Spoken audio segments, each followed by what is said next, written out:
when I got to Newcastle, I was like, right, where's my filmmaking group? There really wasn't a group that was going out and making things. So I was like, right, well, if it's not here, I will make one. I love that because that is such a great example of your gumption. Okay, what do I want to see and how do I create it? And you said to me, what would it be like if I just followed my passion?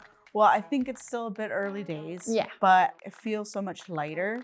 When I reflected on it, a lot of it I'd been consuming more than I'd been creating. You're just gonna feel in this loop of consume, get inspired, go out and create something, hit a barrier, and then start consuming again. It's not easy to come over and live in a different country. But it's not as simple as just falling in love with someone and just moving over, right? Our tagline for the film club is collaborate, create, repeat, because that is really what I think the heart of the film club is. Last I looked, it was 95,000 views on YouTube that this short film had. So like 95,000 people seeing work that these volunteers from this local film community has put out into the world. Like that's amazing. If you had that in like a football field, or it's a lot of people. Do you ever get afraid putting content out in the world? Putting content out into the world is kind of like, every time you do, it's like sharing a bit of yourself, which is kind of just being like, I've made this, do you like it? I'm Samantha Castro, and this is Nurture Your Zest. Hi, and welcome to Nurture Your Zest. I'm your host, Ashleigh King, and I will bring you a wealth of interesting people with fascinating ideas across the tech industries, the creative industries, and also uplifting stories of courage and hope. We all go through prickly situations in life. I believe that through courage, creativity, and curiosity, you can find inspiration to nurture your zest. That thing that gets you up and out of bed every morning, the thing that lifts you up and lights up your day. So join me in the studio and let's see who we have in the hot seat today. Hi everyone, and welcome to Nurture Your Zest. Today I have an awesome guest with me that I'm so excited to share with you. It is the one and only Samantha Castro. Hi, Hello. Sam. Hi, Ashleigh. Thank you so much for having me. Oh, it's my pleasure. I wanted to say Samantha, which is what it's a private joke, but we'll come to anyway. But Sam is amazing, and I was so fortunate to have you as a team member with us for nearly 2 years. Is that right? Yeah. Which is time flies. It does, and now you're on to amazing, bigger and better things. So let's. There's so much to say about you. Let's start with Sam. Samantha, who are you, and what do you want us to know about you? Ooh. So my name is Samantha Castro. As you can tell by my accent, I'm not originally from the northeast of England. I'm originally from Texas, but I married a Geordie man when I was doing my university studies, and now I live here. There's lots of stuff in between that, which I'm sure we'll get into. But me, myself, I am a creative. I classify myself as a creative, mainly a video producer. I worked with you as a podcast producer. I really love to just create things within the media film sphere. So yeah, that's who I am. And I'm the founder and president of Newcastle Film Club, which I'm sure we'll get into and chat about as well, which is a community filmmaking group based here in Newcastle. And I love the film club. We've been a friend as a studio of the film club for a few years now, and we want to stay that way for years to come. And I think talking about community filmmaking is super important too. So we will get to that. So yeah, so let's start back at the beginning. So you're from Georgia, and then you grew up in Texas as well. Yes. Can you tell us, what was it like? What was your life like growing up? So growing up, I had parents in the Air Force. Oh, wow. So as I was born in Georgia, and my dad got stationed to Texas, which is where we moved to. And I always say that I'm from Texas, even though I moved there when I was about 5. But I spent the rest of my childhood and adult life in Texas. And that's one of the things about Texas in general is if you're from Texas, you'll say you're from Texas, whereas opposed if you're from any other place in the States, you'll say, oh, I'm from the States. If you're from Texas, you'll say, oh, I'm from Texas. And you will automatically, like, we just have this thing about Texans that we're just like, no, we're happy to tell you that we're from Texas. Not so much from the States, but we're from Texas. And everybody knows Texas because as soon as I say Texas, you think cowboys and Wild Wild West and like all that kind of stuff. So yes, so grew up in an Air Force family, lived very close to the Air Force base that my dad was stationed at, and grew up, I would say, in a pretty normal childhood with 2 sisters, a family that was very active in the sports. I was very academically gifted. I very much liked to be a straight A student. Just put my all into anything and everything I wanted to do and try, unless I really didn't like it, which was soccer and or football, as you call it here in the UK. Did not enjoy soccer, but yes, growing up, I always had this drive and ambition to just anything that I put my mind to, I would just go out and do it. And my parents saw that, and my teachers saw that, and they really encouraged me to pursue the things which ended up being film and media to the best of my ability through the stuff that I did. So yeah, I think that's a little bit of me and my childhood and my background. It's amazing. And I know as well that a funny fact about you is that you always had like perfect attendance. I did. Sometimes I forget about the things that I have accomplished and achieved, which is something that, you should do regular reflection on so that you can remember things. But yes, I had perfect attendance all throughout elementary school, middle school, and high school. And so I was, during graduation, I got a shout out from like the head of the school to be like, and we have one person in our graduating class that has never missed a day of school. And I say I never missed a day of school. There would be at times where I would be sick, go into school, and then like get enough to say that I was there for the day, so about half day, and then go home.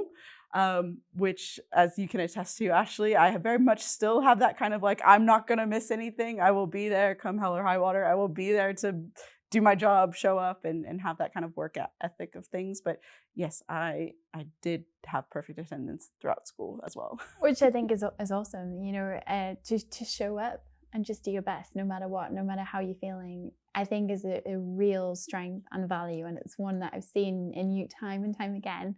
Okay, so you grew up in Texas. Now, it's funny you say that about when you're from Texas, you say you're from Texas, because what is the big deal? So from an outside looking in, it looks so cool, right? Cowboys, big steaks, like line Everything's bigger in dancing, Texas. everything's bigger, like awesome country music. Or is it like that in real life? Like, did you grow up on a ranch, or did you grow up in a regular house? Did you hang out with cowboy elements going on?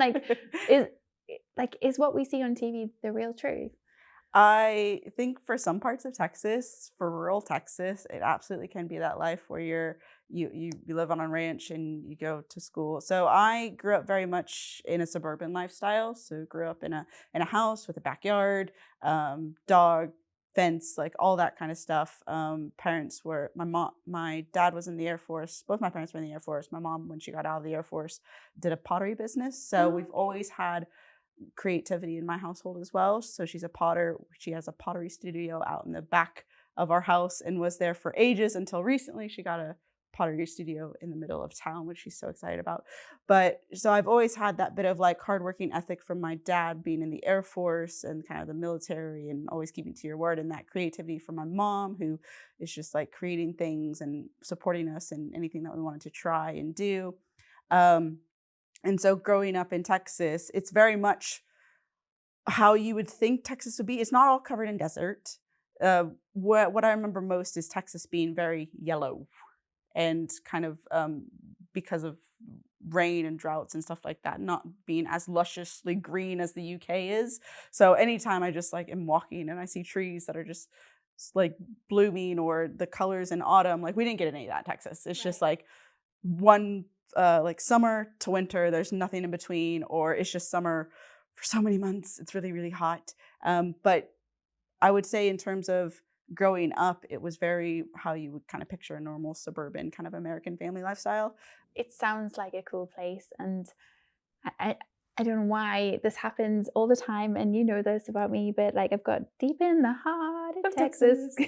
why is that in my head right now? I mean, I think that's pretty iconic of Texas as well. Yeah. I think some of the stereotypes of Texas is everything's bigger in Texas. I would agree. Our highways, our trucks, our cars, the food that we have, the shopping centers that we have, like everything is bigger in Texas. I think everybody, like people from Texas, are very loyal to Texas. We always say that secede from the Union, because we still have that in our Texas Constitution that we have the right to do that. So we always will say, like, we'll leave the states. We don't like what's going on. We'll leave it. Yeah. So we're very like proud Texas, and we have like one of the coolest flags. I feel like it's Yeah. very simple. Everybody recognizes it because it's the Lone Star State, and so it has like that star in the middle of the flag. That I think if you see that, I think people know that might be the Texas flag. And there's also the amazing Southern hospitality that you always hear about. And I see that in you so much in how you interact with people. Like you just have this warm, lovely, gregarious kind of like, you take care of people, you take care of clients, you take care of guests. It's just innate. It's not like a fake thing. It's a Sam thing, It is very beautiful. very much that Southern hospitality. And that's one of the things I loved when I first came here to the Northeast, was that I felt that in the Northeast. I did, and I always say that to people. I say that the south of Texas, like being in Texas, feels like being here, where everybody's just so kind, wanting to help each other, wanting to lift each other up, opening the door and saying hello to themselves, like to others on the street and stuff like that. So I really liken the attitudes that we had in Texas to the attitudes that I find here in the Northeast, and that makes it feel like home. So I want to know, you went from growing up in Texas to coming to the UK to study. Did you consider anywhere else in the world, or was it that you really wanted to be in the UK? Oh, that's a great question. Yeah. So when I was in high school, I had an amazing teacher called Miss Kleckner, and I took a media class. So I did band in high school, and I absolutely loved band. I absolutely loved basketball. So from band and basketball, I was like, oh, I could be a coach because I love to coach and I love to lead, or I could be a band director because I love teaching and I love music. When I took this media class in high school, I fell in love with editing. Right. And I've always loved the behind the scenes on DVDs. So I remember growing up and watching DVDs and always clicking to the behind the scenes as soon as the film was done, going to the behind the scenes, seeing how it was done, seeing the director's interviews and all of that stuff. So I absolutely loved that. And when I got into this media course, I got my first glimpse of like actually putting things together, and I did a documentary about John Lasseter, who was the director of Toy Story. And so I made this like 10-minute documentary about his life and how he came up with Toy Story, pulling all this archive footage and putting it together on a timeline. And I was like the only one in the class that semester that had like actually done the work, and I was so excited about it. And so she saw that and she was like, "Ooh, would you like to be part of this like competition for creatives in high schools across America?" And I'm like, absolutely. So I got a team together and we did these competitions. So we went to state for, I believe, with the film that we made about drugs and their effects on high school students at parties and stuff like that. Looking back at it now, you watch and you're just like, well, that was cringe. But at the time, it was really fun to express and kind of talk about topics that maybe weren't talked about, and kind of like go through the putting the story together, asking my friends to get involved and act in it and stuff like that. And so she saw that and she was like, oh, this is a job, you can go to university for it. And I was like, oh, really? This would be like amazing. So she nurtured that kind of enthusiasm for film and media and the actual doing of it through my time in high school. And so when I graduated high school, I knew I was going to study film, television of some sort. And so I wanted to be away from home a little bit. So I decided to go to the University of North Texas, which was about 2 hours away from where I grew up. Just enough of a distance to be like, okay, bye, I'm flying the nest now. Bye, parents. But also close enough to where I could go home if I wanted to. So when I went to the University of North Texas, I applied for their radio, television, and film program, got in. And it was either UNT, which is where I went, or the University of Texas, UT, which is a very, very good school for film and television. But I didn't want to be down in Austin, which was about 6 hours south. And they were much more expensive than going to UNT. So I'm like, UNT sounds great. It's close to home, good rates. Like, let's do it. And when I was at UNT, I during my end of high school, beginning of college, I really got obsessed with Doctor Who, and BBC's Doctor Who and Sherlock. And like that was really, really big at the time with the reboot with David Tennant and then Matt Smith. And I just loved everything England related.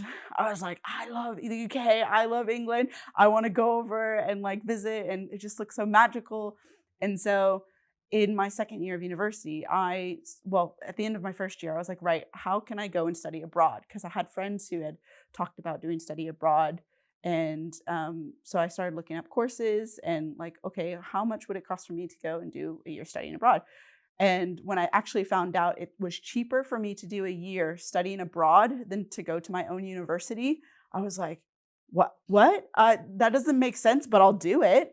So I ended up doing my research and figuring out what universities would be able to accept my like media courses that I had at university and be able to transfer, because some courses you could take and it wouldn't transfer to your degree. And I was trying to also graduate in 3 years as opposed to the normal kind of 4, because college to me and university to me was a little bit of a waste, because I knew it was like, it'd be good to get the degree, but I know the network that comes out of your university years is so much more valuable than the degree itself. So I'm like, if I could spend 3 years there as opposed to the normal 4, that's what I would rather do. So I studied a lot to get some of those extra credits before I left, and then also studied a lot when I got back so that I could do the 3 years. But I needed a university that would transfer those credits more so that I can keep on track with that goal. So I ended up going to the University of Bradford, which had a great media film degree, and I did a semester there, which is where I met my now husband. He was studying at Bradford for a completely separate degree, but we met on a night out through mutual friends and got to chatting. And so, yeah, that's kind of how that comes into the story of things. But I always had an obsession, and I got all of my obsessions out when I kind of first came over to the UK. I was gone and doing like every single studio tour that you could. I did the Doctor Who studio tour. I did like a Harry Sherlock. Potter. Yeah, Harry Potter. I did Sherlock. I did like I even like did a self-guided kind of like Doctor Who tour in Wales, where I like went around to like every place that I could, like that they filmed at, and just kind of like matching the kind of pictures to where they were filming. So yeah, I got all of my travel out in the kind of the first time, because I didn't know if I'd be back. And I didn't know, I hoped that I would be back, but I just kind of took as much advantage my first time coming here that I could, because, when do you think you're going to do something like that again? So while here, you on a night out, you had a great time and you fell in love with a Geordie lad, which I did the same. So I can understand the attraction. They are the salt of the earth. But I suppose my point there is, fell in love with someone in the UK. And I've seen this with other friends and family who've done the same, falling in love with someone from a different country, different nationality. Gosh, talk to me about visas, please. Oh, I don't want to. Okay, well, we'll keep it really quick. But I mean, it's worth people knowing that it's not as simple as just falling in love with someone and just moving over, right? Or it's like, it's a whole thing when you love someone and they in another continent. And absolutely. It's so much. So it's not easy to come over and live in a different country for multiple reasons, for just the moving, for the saying goodbye to family, for, figuring out the culture. Is it a culture fit? Are you going to enjoy living over there yourself? But when I met my husband, it was just like a bit of a no-brainer. So before we even came to the UK, we actually did a year together in Ireland, because after I graduated from university, I got a visa to Ireland, and that was a working holiday visa. For recent graduates. So I had been through a visa process before I ended up doing the UK spousal visa process. But really, I've always been really good about with paperwork and following steps and figuring out, right, how do I need to get here, and kind of working backwards from that. It's kind of like the producer brain in me, I guess. But one of the things that when we first like decided that we were going to get married was, were we going to live in the States or were we going to live in the UK? And the direction that the States was heading, and back in the day with the UK leaving the EU, we weren't sure about the UK status either, but we thought it was much better for us to build a life over here in the UK than for us to go to the States. So we knew that when we got married, I'd be living in the UK. So the spousal visa process is very rigorous. It really relies heavily for their first visa for your spouse and making sure that they meet a certain threshold, which went up in 2025. Please do not quote me on any of this. It's just things that I have said and heard. But we were lucky enough to get in before they kind of raised the threshold to a newer threshold. So your spouse has to be making over a certain amount for a certain amount of time before you can put in an application.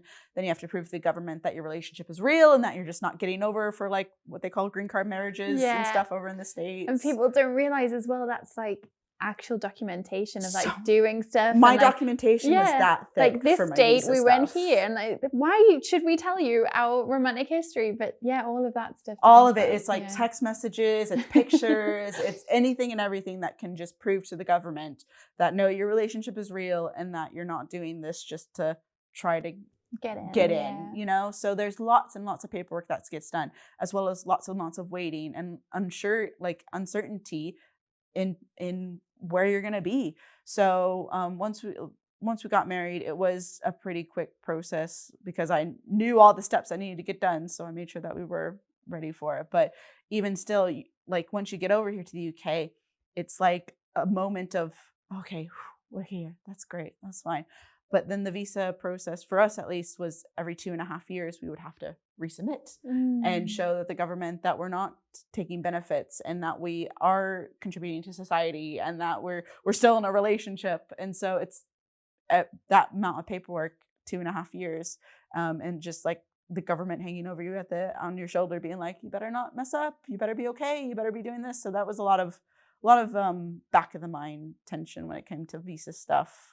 That never really goes away until you have the kind of last thread, which for me at this stage is my indefinite leave to remain, which I got end of 2024, 2025. I can't remember now, but I still feel that feeling of, is somebody going to get me out of the country? I know that feeling because I mean, my family were nearly deported some years ago, and we had to go through court and have myself gone through the indefinite leave to remain journey and have it. And I just know, until you mentioned it there, I completely forgot about all of that and the tension and it's almost like a lingering anxiety you're not even thinking about. And I am not great at forms and all those things you just talked about. So it is actually quite a stressor, isn't it? I do want to say I've witnessed your gift at forms and producing and doing step-by-steps and figuring things out and going backwards. So I do think you are so gifted in that way. Visas suck, but how cool that you have indefinite leave to remain now, because you are actually building some really cool stuff in the UK, as well as your wonderful marriage. So I just want to ask, community filmmaking, how did that come about? And also, how important is that journey in terms of your studies? So like, did you start those dreams at Bradford Uni or did it develop later? That's a great question. So community filmmaking as a whole. So when I got to Newcastle in 2019, I was like, right, where's my filmmaking group? Because up to every point before then, I had always had a filmmaking group that I could just kind of plug into and make films together, grow my skills, make connections, and just have fun. First, it started off back at University of North Texas with the UNT Short Film Club. That was a club set up kind of adjacent to the course stuff that we were doing, because within universities over in America, it might be within the year and a half before you're actually doing stuff related to your degree, because they put in science and English and all this stuff that you don't need. They make you do before you can kind of do some of your degree stuff. So the UNT Short Film Club was set up to get freshmen, people just getting into university, to actually start making stuff from day one, rather than having to wait a year and a half before they start, touching kit and making stuff. So I joined that, and I had an absolutely blast in that community, made films and really enjoyed being part of that. And then when I went to Ireland, there was also a filmmaking community group there that I got to plug into for that year that we were in Ireland, made things with them. And then when I went back to Texas, in between Ireland and coming here to Newcastle, there was a Dallas filmmaking group and collective that was doing the exact same thing. You can come to meetings, come to workshops, meet people, and just go out and make stuff together. And so when I got to Newcastle in 2019, I'm like, right, where's my filmmaking group? Like, where are the people that are just going out and making stuff? And when I did my research, there really wasn't a group that was going out and making things. There was many groups out there that were getting together, screening things that they had made individually or with groups by themselves and then screening it, or talking about films that were in cinema at the time and more of being like a film conversation club. But there wasn't really a group that says, we meet here, we do this, we work on things together as a club, and we lift each other up that way. So I was like, right, well, if it's not here, I have, 3 different group experiences from different stages in my life, but being a student, being somebody who's come to a different country, and then being just part of the regular like community life, working and wanting to be creative, that I was like, right, if there's not a group here in Newcastle, I will make one. So I did my research, saw what other groups were out there, went to a couple of different groups to be like, yep, I've confirmed that there's not a group out there that I kind of would like to make. Went to a photography meetup where I met Mel and Anthony, who ended up, I told them my idea, and they were recent graduates from Northumbria's film program. And they're like, oh, we just graduated. We don't really have anything to do. This sounds like a really good thing. They just gave me the confidence to basically say, yeah, that sounds cool. And the 2 people that said, yeah, that sounds cool, I'm like, that's enough. Let's do it. So I asked them if they would help set it up with me. And they're like, yeah, we'll come along. That's no problem. And so in January 2020, on my birthday, actually, January 26th, we had our very first film club meeting. And from there, as you know, January or 2020 itself was a great year to start something in person. Um, so yeah, we had about 4 meetings before we had to then go into COVID lockdown. But that's kind of how the film club came to be, and it's through all those experiences, being in other film clubs and organizations in other areas, that I was like, right, I know what I'd like to see in a club. It's not here. How can I make it happen? And I love that, because that is such a great example of your gumption, I think, is the word of just like, okay, what do I want to see and how do I create it? And it's not as simple as like magicking something up, but there is a lot of hard work in there. But it's like, I don't know, you just do lead from the front. You kind of galvanize people and you move stuff forward, and it's great. So this film club that started out as a really sort of small idea is not so small anymore. So can you tell us a little bit about it now? Yeah. So from the humble beginnings of 2020, we did our very first meetings. We then went into lockdown for about 1.5 years, just because I was not wanting to I was still finding my feet. The biggest thing about the film club was that I wanted to go out and meet people and other creatives and get plugged into the community.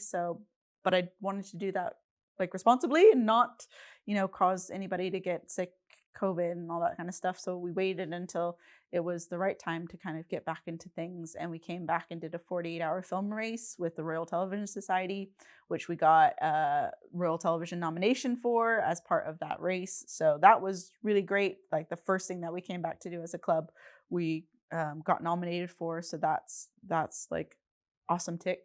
And then from there, we've just kept going. So the film club now is a large membership. I think last time I looked, our membership was over 150 members. And we say that you're a member when you come to a film club at least more than twice within a year. That's when you kind of become a member and kind of be active within the community. And we have film challenges that we regularly run. We have workshops that we put on, guest speakers, meetings. You kind of name it, we do it. We're very much a grassroots community filmmaking organization, wanting people from all different backgrounds to just come in, figure out if this is like something that they want to jump in, get a part of, really kind of like helping facilitate creativity through film and media in the Northeast is kind of what we do. And I love it. Love it so much. I love it too. But what I really love about it is watching you develop it. And also, I wasn't there in the beginning, but I did see you grow this amazing organization. But it's also the effort and energy that goes into it, the thinking about the members, but also a lot of people, this is a community organization, this is community filmmaking. So yes, there are other film organizations or, like doing film screenings or doing, awards nights and stuff, but this is really for people who are starting out, Yep. people who are further along the journey, people who want editing practice, people who want to share kit. There's a lot of barriers to entry for a lot of people, and there's a lot of systemic inequality to kind of get through. And this really is making it accessible right now. You know, if you want to learn how to do film, and even if you don't want to learn how to do film, but you want to practice producer skills, or you want to learn about like how to act or how to write a script, like there's so many skills that you can develop, right? That's one of the things that really shocked me chatting to some of the members, is like, you've got actors, you've got like music producers, like it's incredible. Yeah, the growth of the film club has gone through in the past year and a half to 2 years has been more than what I thought it would be, which is great. It's absolutely fantastic. Yes, we have people from all different backgrounds, people who work within the film and television industry like myself, or who are just doing it because it's their creative outlet and it's their hobby, or people that are just very like to be around creative people, so as more of a social aspect. We have all different people from all different backgrounds throughout film, media, music, art, that just come along to kind of share their skills and their knowledge and participate. Our tagline for the film club is collaborate, create, repeat. And that was very intentional that I put the tagline like that, because that is really what I think the heart of the film club is it's that collaboration piece where we do things together. We put film challenges on that we encourage you to work with other members to take part and participate in, because we want to be making things. We want each other to be building like our skills together so that we can all do bigger, better things, be happy with the content that we are producing and that we're making. And one of the things for, film club in general that I'm really, really excited about is that seeing people's growth through their time in film club. So from our first challenge was like a phone film challenge, where we've said to people, go out, because everybody has a phone in their pocket. So go out, shoot a film, 3 minutes or less, I think was the time frame, using your phone. And from that challenge to 3 or 4 challenges later, the person, I visibly can see people getting better at filmmaking when they participate in these challenges. From the first time that they enter, so like third, fourth, like they have developed, whether that be better understanding on how to use their camera, their sound quality, how to tell a story and tell it well so that it's engaging. Like every time we do a challenge of any sort, or like you can see people progressively get better. And I think and I say better, but like you can see them improve between themselves. It's not yes, there are challenges and there's prizes and competition and stuff like that, but the real competition is, I would say, against yourself. Is like, can you make what you make for this challenge better than what you did last challenge? Like that's what I like to encourage. And so for film club as a whole, it's exciting to see us grow. We've done 3 major like official films as a club already.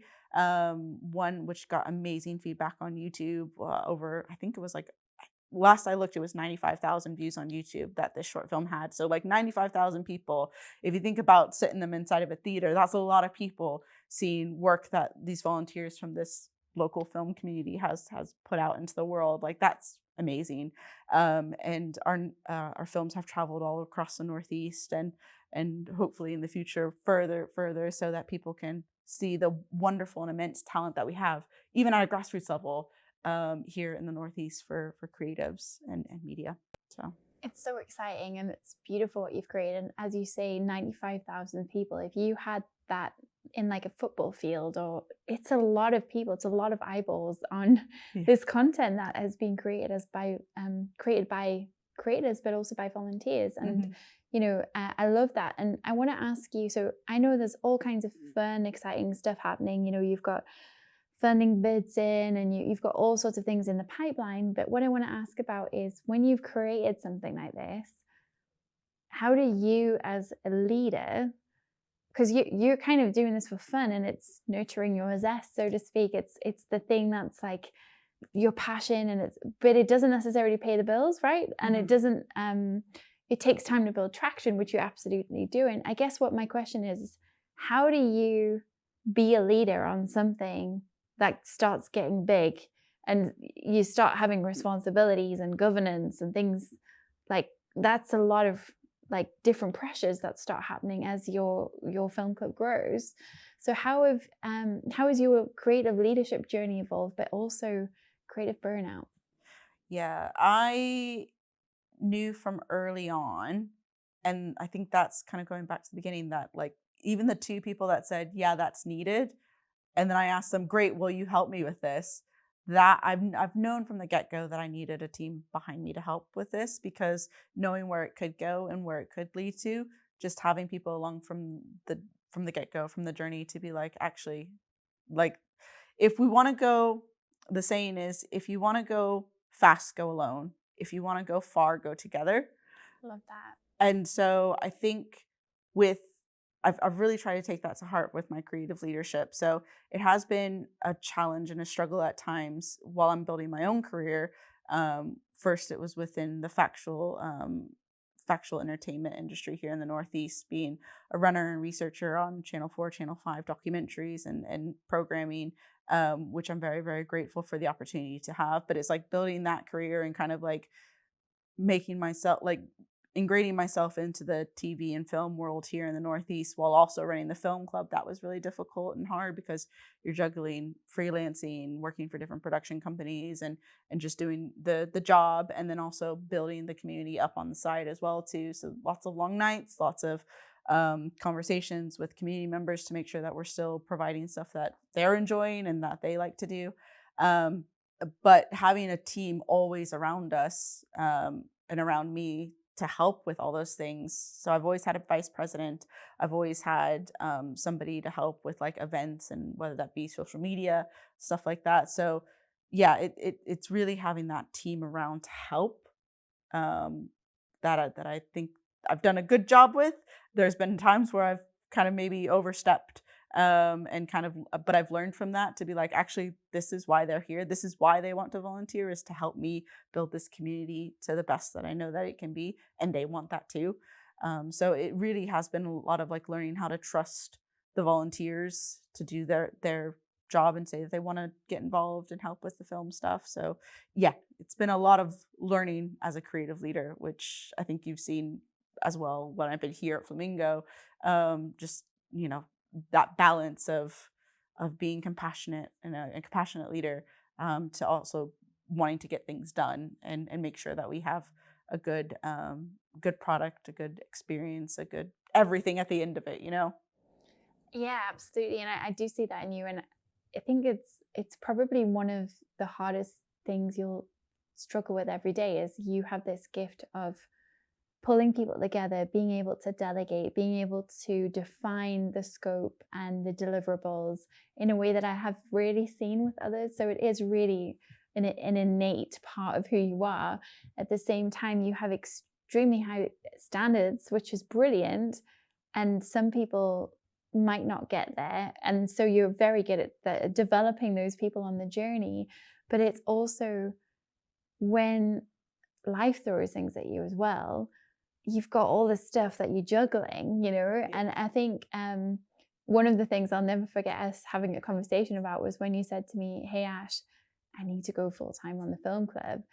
And I was so honored to have that conversation with you, because it was the biggest loss for me, because we loved, you know, working with you. And for anyone who doesn't know, I had a little baby, end of 2023. I was working when she was 3 days old. It absolutely sucked. It was so hard trying to run a business and be a mom. And I have an amazing team member, Chloe, who stuck by me through thick and thin, but she was literally at one point the only staff member. And, you know, I met you, I think she was 6 weeks old or something. I met you for a coffee and I was like, you are hired, you know, like, please come and help us. So we were so grateful for the time that we had you, and you helped us grow a team and shape a lot of the strategy and where we were going. And so when we had this conversation, you said to me, you know what, Ash, I've always had a side project. Sometimes I've had 3 or 4 projects on the go at once, but I wonder what it would be like if I just backed myself and went all in on one thing. And I can't, like, how can you argue with that? That's exactly what I did with Flamingo Heights. Is, you know, I got to the point where I was like, I've always had a second job or a second project or a passion project. What would it be like if I just followed my passion? It's not always the easy route. No. And sometimes it's scary, but it means that you back yourself. So now you are backing yourself. How are you Like, how are you keeping yourself going? What has that journey been like? Well, I think it's still a bit early days, Yeah. but I feel so much lighter in that this is my only focus now. So I remember that conversation. I remember going into that conversation being really nervous because I'm like, I love working here at Flamingo. It is really nice. I love the team. I love everybody here. But I also had this like thought in the back of my head of like, I think it's gonna be now or never to try this. And if I can say for a year I did nothing but focus on the film club and then see where we go from there, then that's gonna make me at the end of the night be like, I did everything that I could to see if this was viable and to see if this could work. So for me, it's been a big transition in terms of just being able to say, right, the film club is now my all. I'm here for the community. I'm here for building, getting more funding in, writing more grant bids for it because we're a social enterprise. So everything that we do goes back into the community. Any penny that we get goes to building the club and the organization and supporting the people that we support. Um, but it's also, finding work that we can get our members paid opportunities for our members and paid opportunities for myself. So it's kind of bringing in business roots that I've had before I came to Flamingo that I then kind of looked through your guidance and Yeah. through watching you work as a leader, kind of like been able to take away and say, okay, great. I have all this experience as a freelance videographer when I was in university, as a freelancer working within the UK and film and television, as a podcast producer here at the studio, and now I am running as a director of this organization. So it's kind of like taking all those skills and constantly reminding myself I do know what I'm doing. I do know what the end goal for the film club is and the support that I'd like to give and to the community as a whole, and then just kind of getting on and getting it done.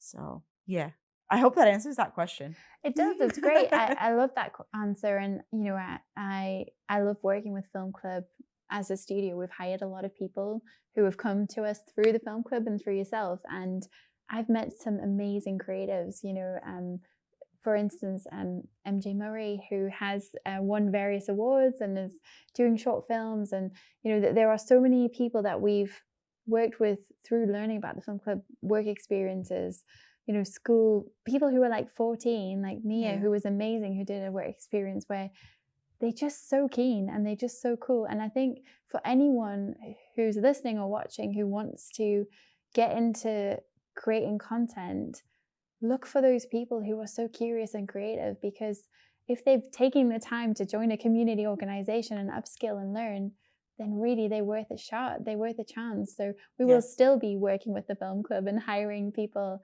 where we can to nurture and develop creative journeys. So I know that that's still something we're going to be doing for years to come. You and I have created a course together. So you have been one of my guest expert facilitators. And I'm so excited to launch that at some point. I'm so scared to put that out in the world. It's been on my heart since like 2020, but I have to do it. It's something that I need to do. And I don't know, do you ever get afraid putting content out in the world? Oh, all the time. All the time. Putting content out into the world is kind of like every time you do, it's like sharing a bit of yourself, right? Because you spend the time thinking about what you want to do, going out and making it, editing it, whether that be with a filter or with, through the editing process that we do for the film club, through podcast studio. Editing puts another level to it. And then when you press publish, it's kind of just being like, I've made this. Do you like it? Do you find value in this? Is this helpful to you? So yes, I think putting content out into the world is a bit scary and it can be a fearful thing, but it can also be a thing that just kind of you can let go, and whatever happens to it. And it's that self-expression of something wasn't there to begin with and now something is there. That I've always loved that about media. I've always loved the creation of something, the going out, figuring out what the story is, talking to people, getting their documentary or whatever it is. I've always just loved creating and capturing it and then showing it to other people to be like, hey, did you know about this crazy cool thing that this person is doing? No, let me tell you about it through the use of video, a podcast, or whatever medium it is. I've just really enjoyed that process of things. But it can be, especially if you're creating content with yourself, and it can be a very vulnerable thing. And I really love to tell people, like, just go out and do it, because you like people will always use the excuse of like, oh, I don't like how I sound, or I don't like how I look. And I'm like, I don't like how I look or sound either. But I love being able to just express myself through this medium of media, and I always feel better for doing it rather than not doing it, because I don't always, but I compare myself to others when I don't, because I know that I can. So when I actually do it, I'm like, yes. I get you. And I think when we have the courage to do it, it also opens up the opportunity for other people to step up and shine. And I mean, like for yourself, you're normally behind the camera, right? So Yes. today you're in front of the camera. Yes. Is that a different feeling? It is. It is. It is very much a different feeling, because there's so many things that I'm like, as soon as the cameras turn off, I'm like, oh, I didn't mention this, and I didn't mention this. And actually, I loved how you talked about the film club. Why didn't I talk about the film club like that? So like, there's always going to be things that as soon as the camera turns off, or as soon as you like hit publish, that you might see afterwards of just like, oh, I could have done that better. But then you take those learnings, and then you go and make the next piece, and then you go and make the next film, and then you go and make, so every time that you actually do whatever it is, making art, making podcasts, making videos, making films, the more that you do that thing, the better you're going to get at it. So yeah, just go out and make. And like, I recently put out a personal YouTube video on my YouTube channel about consuming more than I've been creating, because 2025 was definitely a hard year for many different reasons: family, personal, work, figuring out, what I want to do, as you talked about earlier. That when I boiled it down, when I reflected on it, a lot of it had been, I'd been consuming more than I'd been creating. So I'd been scrolling and looking at what other people have created more than myself going out and create. So I ended up just going out last day of the year to sit on a park bench and just talk for 10 minutes and turn that into a video. And it was just kind of talking about how in this world where you're constantly on social media, you have so much that you are consuming. If you don't actually get out and create stuff, then you're just going to feel in this loop of consume, get inspired, start to go out and create something, hit a barrier, and then start consuming again, because you need that inspiration to continue and to kind of push yourself past that struggle of whatever it is that you're kind of struggling with to get that finished product out. But I found in myself that when I can get something out, I feel a lot better for it. If I have lots of projects going on that are like all half done, I feel very chaotic, and I don't feel good about myself or about my capabilities. But as soon as I have a project that finishes, and then I can take a moment to say, we did that, that's great, that's when I can feel good. So if I need to have lots of projects. I like to have lots of projects. I need to have the projects finished in order for me to feel good. And when I'm just consuming and not creating and finishing off projects, that's when creative burnout can happen. And that's how that's how I have been in 2025, but not looking to do that in 2026. So I love that. So create rather than consume. It is a really important message there. But I also think you're fighting against an algorithm that is wanting you to consume, and that is wanting you to hold your attention for as long as possible. It is a really tricky battle. When you go on social media and you scroll and see what everyone else is doing, and you think, oh, that's a great tip. But then it can be really overwhelming sometimes, and create like, well, when will I do that? How will I do it? And you just start overthinking, and then the list of all the things you want to try gets so big. Mm-hmm. So I guess one of the things I want to ask you about overcoming creative burnout is, like, for anyone going through that now, I would say I'm in that place a little bit.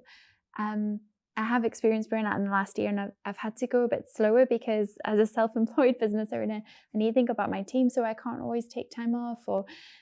So there are like micro tiny things I'm trying to tweak in my day to sort of give myself resilience and strength to get through stuff. What are the things that helped you yourself going through creative burnout to just start seeing like the fun stuff again? How did you get through that? Limit social media. Yeah. Get offline. Actually do things with my hands as well, because I think a lot of what we do within film and media is very much digital. So getting out and just doing crafts and listening to podcasts while doing crafts. So a little bit of still some social, but really kind of like learning and kind of taking time to reflect. I love to journal, so doing lots of journaling as well. Putting myself in different environments, like going out to the coast and having a walk out there to clear my mind, meeting up with a friend for coffee. I met up with so many friends during the month where I was completely burnt out, and like looking back and kind of seeing, oh, I did meet with this person, and then I met with this person, and that was all within like a span of a week. Like that usually doesn't happen. So like, filling your cup with things that are creative and gives you like restores your creativity rather than like doing it because it's like part of the job, is something that I found really helped with my creative burnout. Was just like, yes, it might still be video editing, but it's video editing for me, and it's not video editing for somebody else, which I think as creatives we can get in the cycle of doing. And it's also hard when there's pressure around deadlines and how it has to be, and it needs to be in this brand guideline. And sometimes it's nice to just create for the sake of creating, which is so fun. So I love all of that. Now, I do know that you're a fan of journaling, because I am too. And you've got an awesome how to do a dinosaur bullet journal video, which I'm going to link in this video, which I love. It's awesome that, you've also, been a vlogger and stuff. So be outside of the film club, you've also done various other fun things. And again, just creating and practicing and learning lights and all these cool things. I think the main thing that I just love about you, Sam, is you just try. You give it your best shot, and you always will have this thirst and curiosity and this love of learning, but also you really do uplift others, and I love that about you. Thank you. So yeah, I mean, thank you for a great episode. Is there anything else we haven't covered that you want to share? I think just quickly on the creativity and the deadlines, I think that's one of the things the film club does so well, is because we have these film challenges. It's sometimes you do need a deadline for the things that spark joy. So giving people a deadline to say, between the months of April and May, we want you to go out and create a film, and you have to have this prop or this line of dialogue inside of it. And then at the end of May, we're all going to screen the films, and we're going to see, everything. So I think having a deadline can really spark creativity at times, but it has to be within the right context for where you're at in your creative journey. If you don't want to create with a deadline and you just want to take it at your own pace, that's completely fine. But I think the joy that the film club has seen us bring people together is when we have a deadline, a collective deadline, that someone else is working on their short film for this challenge, and you're working on your short film, and you guys get to collaborate about like how you like when your shoot's happening and when their shoot's happening and stuff like that. So like that can breed such a fun playground of things when you put deadlines and restrictions, and creativity can just kind of flow through some of the stuff that we do. So yeah, I think that's the only thing that I'd like to add. I love watching your journey. I love the new content you're putting out, and I love the vulnerability in doing that. I want to see more of it. So please keep creating and less scrolling. I will. I have to ask my favorite question. You know this one very well because you've been on so many of these episodes behind the scenes. What is your number one word, or one word to nurture your zest? My number one word to nurture my zest is honesty. Because I think being honest with yourself of how you're feeling, whether or not this is something that's going to be good for you, whether that be a creative project, whether it be resting, whether that be going out to a social event. So being honest is how I can nurture my zest. I love that. I think it's a really important value. I see it in you all the time. I'm so grateful for it. It's helped me see a lot of blind spots in my own world. And I think it's a light. When you can be honest, you also offer an opportunity for other people to be honest and learn and share their truth. So it's a beautiful word, a beautiful value. Thank you so much for being here today. Thank you for having me. Thank you so much for listening to Nurture Your Zest today. If you're feeling extra kind, it would mean so much to me if you could share this episode with your friends or family or anyone who you think might feel inspired by this content. Liking, sharing, or interacting with our content is a great way to support us as content creators, and it helps us to bring interesting stories and more people to you. This podcast is a Flamingo Heights podcast studio production, and I've been your host, Ashleigh King. If you liked today's episode, follow the video on your screen now, or check out the link in your show notes to find similar content.